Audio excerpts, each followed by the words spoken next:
कभी ना कभी हर व्यक्ति उदासी महसूस करता है। ज्यादातर मामलों में ये जो उदासी होती है वो इंसान के जीवन में आने वाले बदलाव और परिस्थितियों पर निर्भर करती है। हर किसी के पास खुशी को महसूस करने की काबिलियत होती है और उसके साथ साथ ही ऐसी बहुत सारी चीजें हैं जिन्हें करके आप आपकी खुशी महसूस करने की काबिलियत पा सकते हैं और बेहतर महसूस कर सकते हैं। चलिए शुरू करते हैं। पहला, अपनी फीलिंग्स को लिख लें। एक नॉर्मल सी कॉपी या डायरी खरीद लें जिसे आप अपने विचारों और फीलिंग्स को लिखने के लिए इस्तेमाल करें। अपनी उदासी की भावनाओं को समझने के लिए उन्हें अच्छी तरीके से लिख लेना काफी मदद करता है। ये आपको खुद के साथ एक धुन में रमने में मदद करेगा, जिससे आपको अपने ही बारे में ज्यादा गहराई तक समझ पाने का एहसास होगा। अगर आप दिन में 20 मिनट भी डायरी लिखते हैं तो इससे आपको उदासी के विचारों को समझने और उसे स्पष्ट करने में मदद मिलेगी, जिसकी मदद से आपको उदास होने की असली वजह पता चलेगी। इसके अलावा कुछ रिसर्च के मुताबिक डायरी लिखने की वजह से आपका तनाव कम होता है, जो आपकी मेंटल और फिजिकल हेल्थ को बेहतर बनाता है और इम्यून सिस्टम को मजबूत करता है। लिखते वक्त आप अपना पूरा ध्यान किस तरह से लिख रहे हैं उस पर लगाने के बजाय आप जो कुछ भी लिख रहे हैं उस पर ही लगाएं। दूसरे शब्दों में कहें तो ग्रामर या स्पेलिंग की तरफ ध्यान न दें, यहां तक कि अपनी हैंडराइटिंग पर भी ध्यान न दें। दूसरा, हंसें और मुस्कुराएं। स्टडीज के अनुसार आपके द्वारा हंसने की एक्टिंग करने से भी आपका मूड बेहतर बनता है और आप खुशी भी महसूस करने लगते हैं। इसके अलावा हंसने से एंडोर्फिन रिलीज होता है, जो कि दिमाग का एक ऐसा केमिकल है जो आपके मूड को बेहतर बनाता है। फिर भले ही आपको ऐसा महसूस ना भी हो रहा हो, लेकिन फिर भी हंसने और मुस्कुराने के काम आने वाली मसल्स का इस्तेमाल करना आपको खुशी का एहसास दिला सकता है। तो बस हंसने का दिखावा करने की कोशिश भी आपको काम जरूर आएगी। पहली बार में ये आपको जरा जबरदस्ती वाला काम जरूर लग सकता है, लेकिन हंसने या मुस्कुराने की वजह से आपके सामने ऐसी कई यादगार, फनी या खुशनुमा याद आ जाएंगी, जिसकी वजह से आपको सचमुच में खुशी होगी और आपके चेहरे पर हंसी आने लगेगी। अगर आप बिना किसी कोशिश किए मुस्कुराना या हंसना चाहते हैं तो फिर एक मजेदार फनी मूवी देख लीजिए, ह्यूमर से भरी कोई एक बुक पढ़ लीजिए या फिर अपने कुछ ऐसे फ्रेंड्स के साथ वक्त बिताइए जो आपको हंसाने का सामर्थ्य रखते हो। तीसरा, खुलकर रो लें। अगर उदास मन को खुश करना है तो रोना क्यों है? कभी कभी खुलकर रोना आपके मूड को और बेहतर बना सकता है।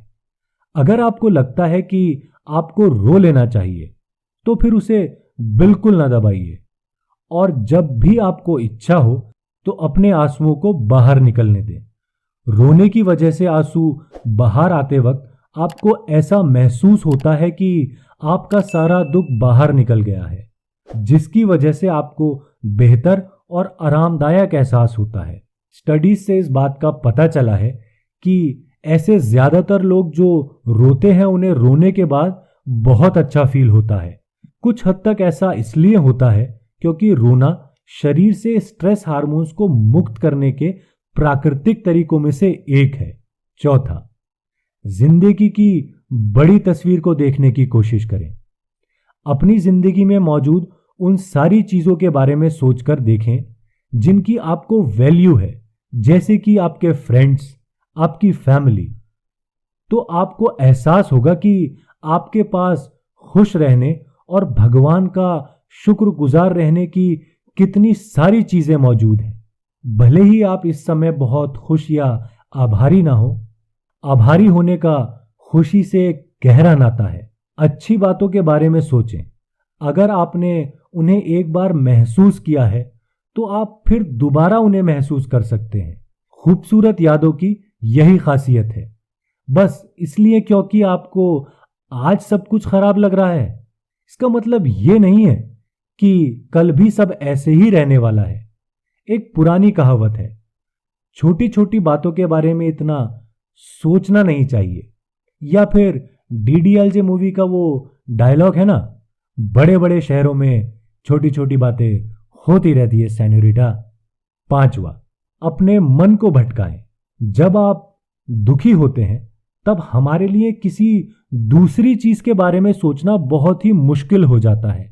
इसकी वजह से आपको बेबस और लाचार जैसी फीलिंग आने लगती है। जब आप अपने मन को भटकाएंगे तो आपके मन को अपनी उदासी के अलावा किसी और बात पर ध्यान लगाने में मदद मिलेगी और साथ ही आपका तनाव भी कम होगा।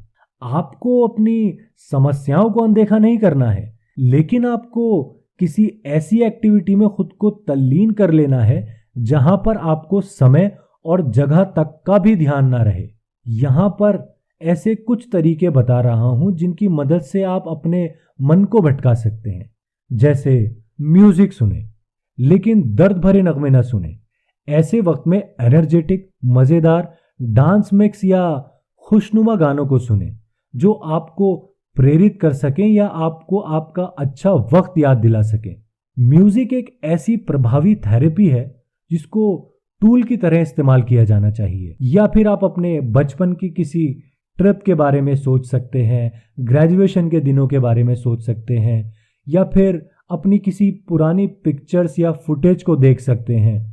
अगर आपके सामने कोई एक फनी पिक्चर आती है तो उसे छुपाएं नहीं, उसके मजे लें।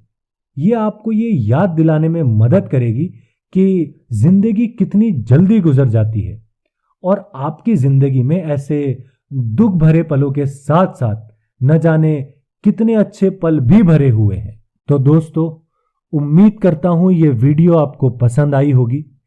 अगर ये वीडियो आपको पसंद आई है तो इस वीडियो को लाइक कर दीजिए, दिल की बात को सब्सक्राइब कर दीजिए। हंसते रहिए, मुस्कुराते रहिए और जिंदगी में आगे बढ़ते रहिए।